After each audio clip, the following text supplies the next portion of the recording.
The GWC-BT-3400 automatic steel bar mesh welding machine developed and produced by YZ Technology. It's a welding production line that welds straight bars into steel mesh. The machine is mainly composed of 8 parts, such as longitudinal bar rack, pre-feeding mechanism, the welding machine, crossbar blanking mechanism, stepping mechanism, pulling mechanism, stacking mechanism, and electric control system. The welding speed is 60 to 80 rows per minute. The longitudinal bar spacing is greater than or equal to 75 millimeters, stepless adjustable. The crossbar spacing is greater than or equal to 50 millimeters, stepless adjustable. The weld mesh width is 1,200 to 3,400 millimeters, suitable for 6 to 12 millimeters round steel.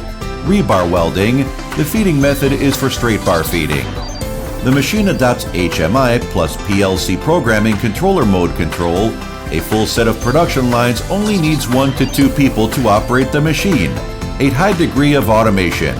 The steel mesh produced by this model is widely used in roads, railways, bridges, tunnels, steel structure prefabricated housing, and other fields.